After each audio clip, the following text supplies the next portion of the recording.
Hi, everyone. Welcome back to our third chapter book, Read Aloud. We are reading The Night Fairy by Laura Amy Schlitz, illustrated by Angela Barrett. Let's just take a few minutes to go over what happened when we read chapters 3 and 4 last night. Our little night fairy Flory is getting used to life in the giant's garden. She found a birdhouse and she has set up a really nice home for herself, very comfortable. She's beginning to make baskets so that she can store things. She develops and perfects the stinging spell that we first learned about when she meets Scuggle the squirrel. So she's been practicing on him. Remember, they have a deal. She told Scuggle how to get the seeds out of the bird feeder, or the seed holder as she calls it, and he agreed to let her ride on his back so that it would be easy for her to get to the all around the giant's garden and to see what was going on.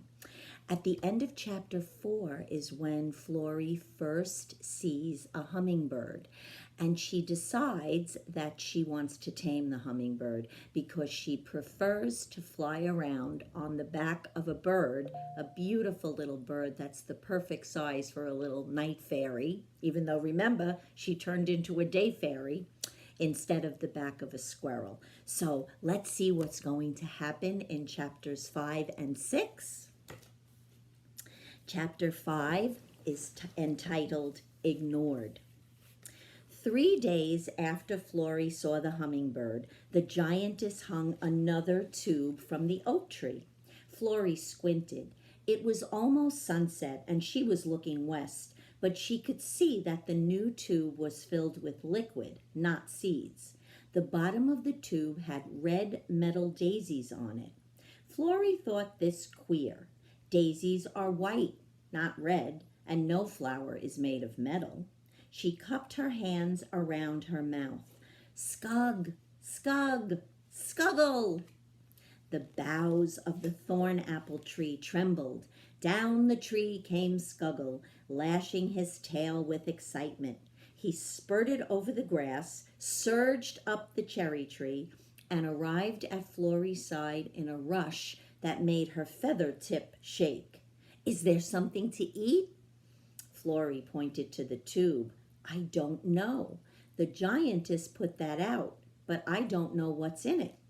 Scuggle scratched behind his ear. Oh, that. She put that out last year. It's mostly water. He looked down at his claw, saw that there was a flea clinging to the tip, and poked the flea into his mouth. I got on it last year. It's a little slippery, but I can catch hold. The only thing is, it's not worth the trouble. It's just water and some sweet. I can't think why she puts out those things. That's easy. Scuggle scratched his other ear. She wants to eat us. She puts food out so we'll come for us. For it. Then she can kill us. Yeah, but she never does kill us. Scuggle bobbed his head, agreeing. That's because we're too quick for her. But if we didn't run away, she would eat us. She must be a great fool. Oh, yes, agreed Scuggle. Only Chickadee says. He snatched a ripe cherry off the tree and crammed it into his mouth. What does the chickadee say? Asked Flory. She had noticed that the chickadee was one of the boldest birds in the yard. He sometimes ate from the seed tube when the giantess was sitting right there on the patio. Chickadee says she doesn't hate us. Chickadee says the giantess puts out seed because she likes us. But Chickadee is wrong, because the giantess eats birds, big birds. I've seen the bones in the garbage. Flory wrinkled her nose. Before she had lived near giants, she hadn't known about garbage. The giantess kept a big green can of it in the yard. Raccoons sometimes broke in at night and strewed the garbage over the lawn. Scuggle knew better than to fight the raccoons for something to eat. They were much bigger and stronger than he was, but he feasted on garbage the following mornings when the raccoons slept. He always smelled awful after eating garbage. Florrie tried to shame him by pinching her nostrils shut and looking prim, but Scuggle didn't care. It was almost impossible to make Scuggle feel bad when his stomach was full. "You should keep away from that garbage," Florrie warned him. "Last time you ate yourself sick." "Oh dear, yes," sighed Scuggle. "How good that was." He glanced back at the water tube. "Why do you want to know about that tube? That's not for us, it's for hummingbirds. They like to suck on the fake flowers." "Do they?" asked Florrie. "In that case, I want to go there, to the oak tree." "I thought you didn't like that tree late in the day. There's bats in that tree," Scuggle reminded her. "You're frightened of bats." Florrie knew it. A colony of bats nestled in the hollow at the top of the tree. Often she heard them squeaking in the garden after dark. She stuffed her ears with cobwebs in order to block out the sound, but she had bad dreams all the same. "The bats won't be out till dusk," she said. "Anyway, I'm not frightened of them. I just happen to hate them. It's not the same thing." Scuggle looked sly. "You hate them because you're afraid of them," he said. He lowered his voice and sang a little song. "Fraidycat," he sang softly. "Fraidycat, Flory-Dory, Fraidycat. If you don't stop that, I'll sting you," Florrie said coldly. Scuggle shut his mouth and looked meek. "Turn around so I can climb on your tail. I want to go to the oak tree." "Why?" demanded Scuggle. "So that I can talk to the hummingbirds. Take me there now, and I'll spear some suet for you later." "Why don't you give it to me now?" "Because I won't. I'll feed you later, but not now." Scuggle turned his tail in her direction. "I don't see what you want with hummingbirds. They're nasty birds," he warned her. "I went to rob a nest once, and the mother nearly pecked my eye out. And the eggs were tiny," he added petulantly. "Not much bigger than peas. Hardly worth eating." Florrie paid no attention. She climbed onto the squirrel's tail and waited for him to flick her onto his ear. In another moment, Scuggle leaped from the cherry tree to the oak tree. He stopped by the tube with the metal flowers. Florrie slid off. "You can go now," she said, and Scuggle dashed off again. Florrie waited for a long time. As she waited, she imagined the hummingbird again, the magic of his feathers in the light, the rapid double circles he made with his wings. She tried to imagine what it must be like to fly with wings like that. She lifted her arms, muscles tight, and fluttered the edges of her fingers. She imagined wings quivering, drumming on the air. All at once, the drumming sound was real. The hummingbird hovered beside the water tube. He was so close that Florrie could feel the wind of his flight. His feathers rippled like green water. His wings were shadow and speed. "Hummingbird," cried Florrie, "I want you." The hummingbird dug his beak into the metal flower. After sucking at the water tube, he darted backward and rose straight into the air. He did not pay one bit of attention to Florrie. "Hummingbird, come back," shouted Florrie. But he did not come back until he was thirsty again. Florrie began to visit the feeder every day, waiting for him to appear.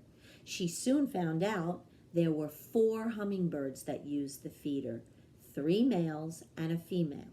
They drank the sugar water fiercely, as if they had a raging thirst. They were fierce too, in the way they fought over the feeder, stabbing with their sharp beaks like swordsmen. Florrie liked their fierceness. She would not have liked them half as much if they had been tame. She liked the males best because of the ruby-colored patch on their throats, but she would have happily taken a female bird for her mount. Male or female, the hummingbirds had one thing in common. They ignored Florrie as if she were invisible. Again and again she called out to them. Not one of them bothered to look her way. Nasty things, Florrie said, echoing Scuggle. But she didn't mean it. She still wanted a hummingbird of her own, wanted one dreadfully. And when she dreamed at night, it was of sitting astride that jewel-green back, floating over a wilderness of flowers. Chapter 6 is entitled Trapped. Midsummer came, a season of blinding hot days and evening thunderstorms. Florrie disliked the heat of the sun, but she enjoyed the storms, especially when they came at night. She liked to think of the bats getting wet. Florrie was growing up. She was as tall as 2 acorns now, and her curls brushed her shoulders.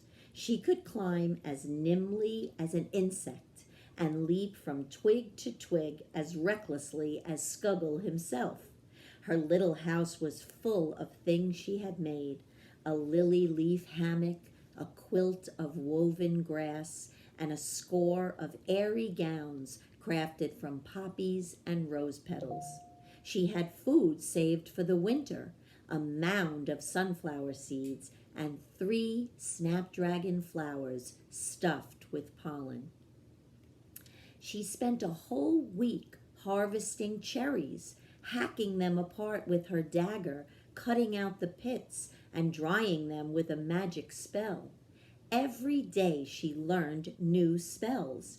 They came into her head like songs. She was half asleep beside the hummingbird feeder one afternoon when she heard a blue jay squawking. At first she ignored him because she knew how much blue jays enjoy making noise.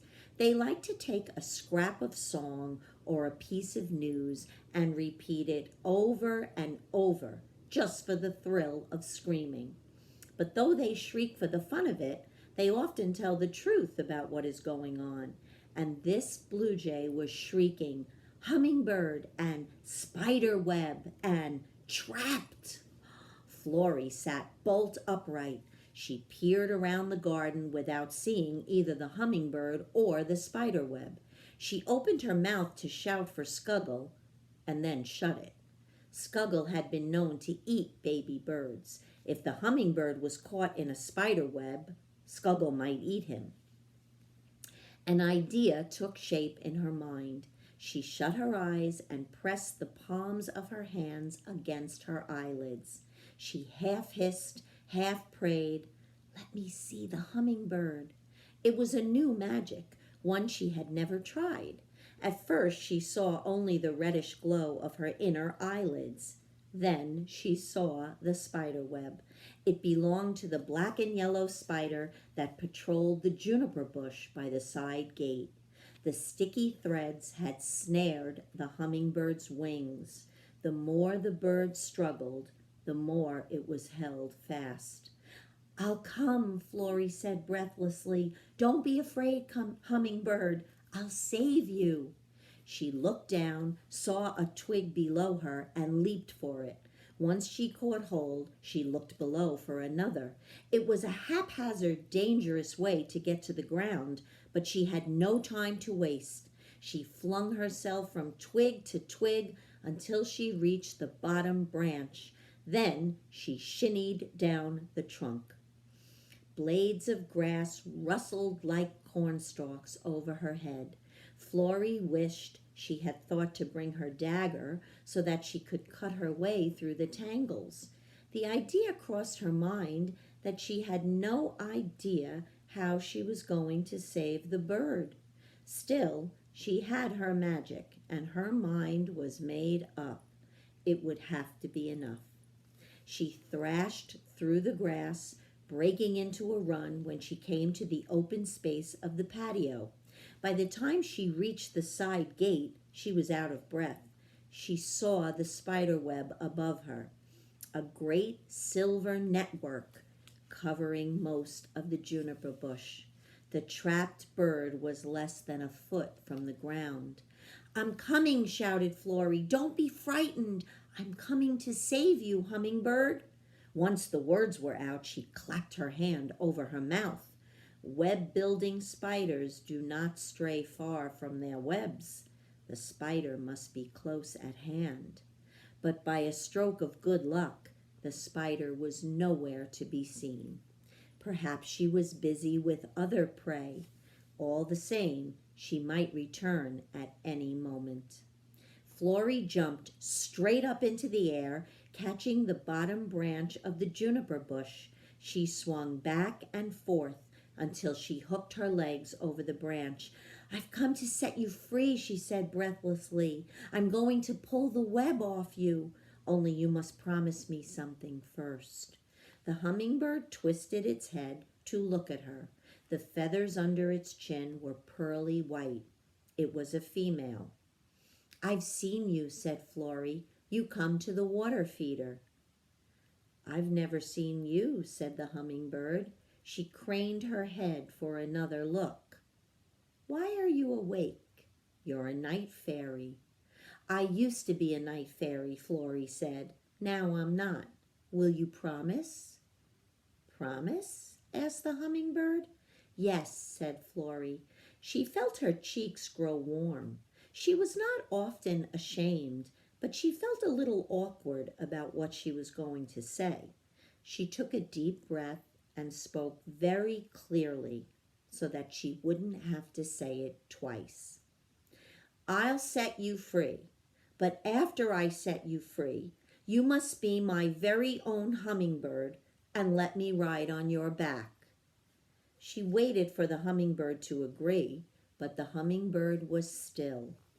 The glittering wings were motionless. When they didn't catch the light, they were plain gray. Florrie gave a nervous little laugh. "No," said the hummingbird. "No?" echoed Florrie. "No," said the hummingbird. "I won't belong to you. I belong to myself, and I have eggs." A note of pride came into her voice. "If I get free, I shall have to look after my nestlings. I won't have time to bother with you." Florrie could not think what to say next. She reached upward, pulling herself closer to the bird. "But I want to cut you free," she said. "I'd like to. If you don't get free, you'll die." The hummingbird's throat moved. Her beak was open. She was panting for breath. "If I die, the eggs will die," she said hoarsely. "Night will fall, and it will be cold, and the chicks will die inside the shells." Florrie felt a funny ache in her throat. She was not the kind of fairy who cried easily, and she didn't think the hummingbird cried at all. But the words, "the chick will die," made her feel odd, as if her heart were swollen and sore. She gave herself a little shake, trying to replace the odd feeling with anger. "It's your own fault," she said. "I'm perfectly willing to set you free. All you have to do is promise to be mine. Then you can warm the eggs, and the chicks won't die." "I can't promise," said the hummingbird. "Why not?" demanded Florrie. "Because I can't lie. Hummingbirds don't lie." Florrie inched closer. "I wouldn't make you serve me all the time," she coaxed. "Only sometimes. I want to ride on your back." "It doesn't matter what you want," said the hummingbird in her low, scratchy voice. "I can't think about that. My eggs are growing cold." Florrie stared at the hummingbird. All at once, she wanted to burst into tears. She wanted to stamp her feet and shout and kick. She realized that she was going to free the hummingbird and get nothing in return. "Hold still," she said furiously. "I'm going to set you free. You don't deserve it, but I'm going to help." She yanked one of the strands in the web, but the web would not break. Instead, it stretched. When Florrie tried to jerk away, the sticky silk glued itself to her forearm. "You'll get caught yourself," said the hummingbird. Florrie could see that this was a real danger. All the same, she wasn't going to give up. She thought for a moment. "I could cut you loose if I had my dagger," she said. "I have one up in the cherry tree. It's sharp. If you'll wait till I fetch it—" "No," said the hummingbird. "Listen to me. There might not be time to save me. The spider will poison me soon. But if you could go to my nest and warm the eggs—" Florrie caught her breath. "I could do that," she exclaimed. "If you tell me where the nest is, I'll go and warm the eggs, and they won't die, and then I'll come back with my dagger and save you." "Will you?" Something gleamed in the hummingbird's eye. Her throat moved in and out. "Will you save my nestlings?" "I will," Florrie promised. "Tell me where your nest is." The hummingbird twisted her head, staring hard into Florrie's face. "It's all right," Florrie told her. "I don't eat eggs. Ugh." "I built my nest between the fence post and the wall," whispered the hummingbird. "The fence post close to the fish pond. It's hidden by the barberry bush. You'll have to climb the barberry bush to get to it."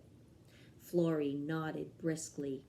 "I can do that," she said, though she knew how prickly barberry bushes were, and she feared the climb. "Don't worry. I'll find the nest and warm the eggs, and then I'll come back." She yanked her arm away from the spider web. The sticky thread left a red welt on her arm. Florrie was not going to fuss over a minor wound like that. She set her teeth, turned her back on the hummingbird, and set forth on her quest. That's the end of chapter 6. I'll see you tomorrow night for chapters 7 and 8. Have a wonderful evening. Good night, everyone.